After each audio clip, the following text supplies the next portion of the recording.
When Senku was 10 years old, he dragged a radio receiver to the top of the Tokyo Skytree. He wanted to catch a broadcast from the future to prove that one day he would successfully invent time travel. He heard nothing. Years later, with the petrification of humanity reversed and the kingdom of science aiming to actually build a time machine, they attempt the exact same test. They erect a massive new receiver tower, hoping to catch proof of their own future success. At the designated time, the airwaves are dead. But after a brief pause, the silent receiver springs to life, tapping out a steady rhythmic transmission. The team translates the Morse code. The broadcast claims to be from the future, and the sender identifies himself as Senku's long-deceased father, Byakuya Ishigami. The receiver is picking up a coherent signal on a frequency only this lab is using. Since they cannot verify the sender's identity through the static of the past, the only way to confirm a message can truly travel back in time is to complete the machine and attempt sending a signal themselves. This chart compares global energy output against the electricity required for a single instance of time travel. Dr. Zeno calculates the machine will require 1.21 exawatts.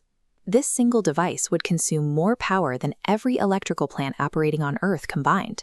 To harvest that kind of continuous power, they must look off-world. The only viable solution is a sprawling solar array across the lunar surface. Getting construction materials to the moon traditionally requires massive, chemical-burning propulsion systems to break free from Earth's gravity. But ferrying a city's worth of steel and circuitry into orbit using standard rockets would deplete Earth's fossil fuels before the base was finished.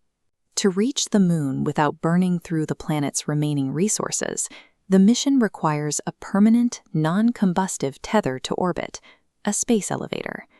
This vector diagram illustrates the physics problem of building a space elevator. If you construct a steel or carbon nanotube cable and string it into orbit, the sheer gravitational mass causes it to buckle and snap. Standard metals are simply too heavy. To solve this, Senku recalls a disaster from an earlier lunar mission. A single strand of petrified hair got caught in a circuit board, causing a severe short circuit in the spacecraft. That accident proved two vital properties of petrified organic matter. It is incredibly strong, and it acts as a massive conductor of electricity. This realization provides the missing link for the project. By using biological templates instead of minerals, the space elevator evolves from a theoretical impossibility into a manufacturing challenge. The kingdom of science starts by harvesting vast amounts of silkworm cocoons, soaking them to extract continuous organic silk threads. They apply the Y-Man's petrification beam technology to the harvested silk, instantly crystallizing the fragile threads into hardened stone. This cross-section schematic shows how braiding petrified threads creates a composite cable with extreme tensile strength, remaining feather-light and internally conductive. Because the cable carries a current, an electromagnetic linear motor car locks onto the tether, drawing power directly from the silk track.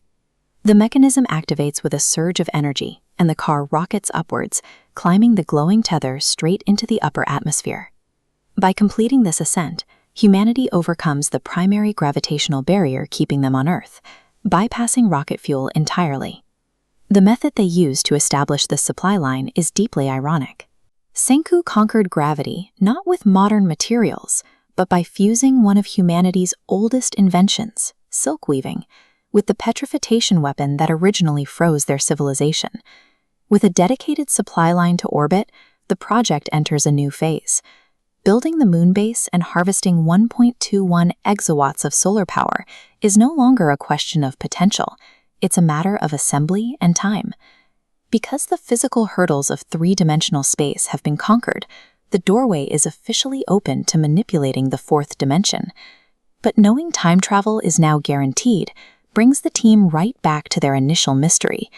They have to figure out who or what actually sent that impossible Morse code message from the future, and why they want this machine built.